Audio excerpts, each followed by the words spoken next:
Norsk Kolonihageforbund har holdt landsmøte i Oslo.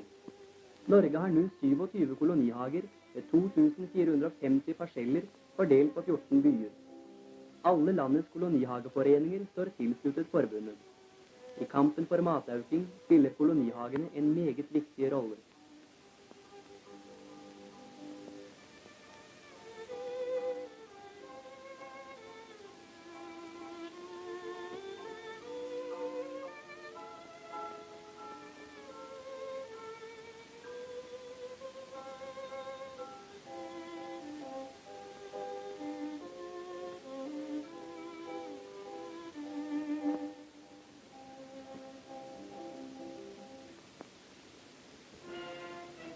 Tusen jenter og gutter i alderen 10 til 21 år fra hele Norges land var samlet i Drammen da Nasjonal Samlings ungdomsfylkings sommerleker ble åpnet ved bl.a. statsråd Lunde, arbeidstjenestens sjef general Frølik Hansen og fylkesmann Hundseid på ærestribunen.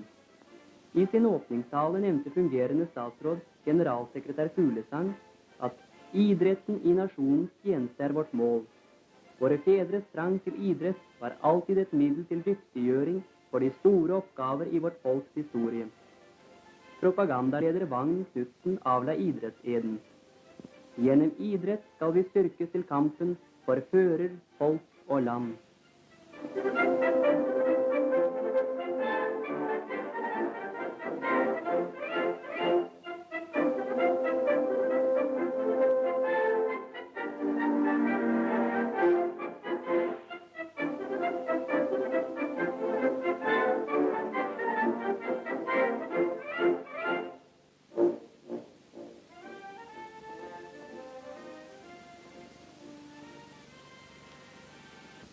Statsråd Lunde har holdt en tale på Torpa i Oppland fylke, hvor han påpekte det faktum at dette tidsskiftet er det største siden folkevandringstiden.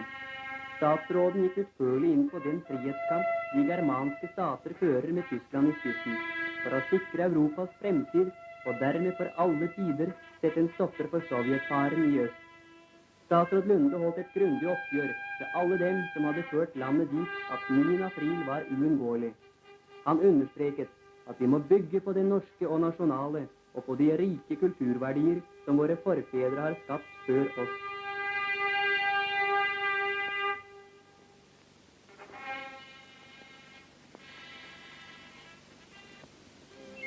Småbarns landopphold, dagkolonien på Ekeberg, feirer i år sitt 30-årsjubileum. Det er dessverre mange Oslo-barn som ikke får noe sammenhengende ferieopphold på landet, og for disse er turene på Ekeberg sommerens store opplevelser som de ser frem til med lengsel og forventning.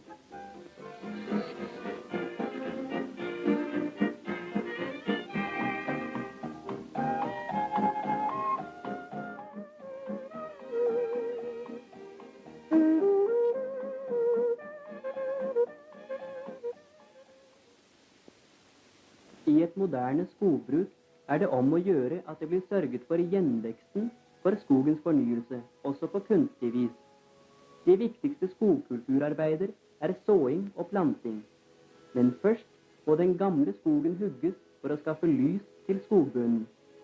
Han anlegger foryngrelsesplater, som det heter. Disse må ryddes for busker og kratt før selve kulturarbeidet påbegynnes. Furuskog best ved såing, granskog ved planting. Såingen utføres på såflekker i det øvre laget. Det drysses noen frø med såflasken, og flekken trampes til etterpå.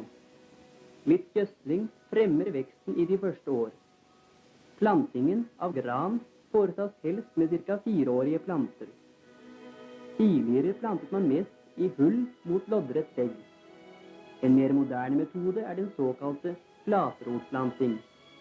Plant skog. Et skogrikt Norge er et vakrere og rikere Norge.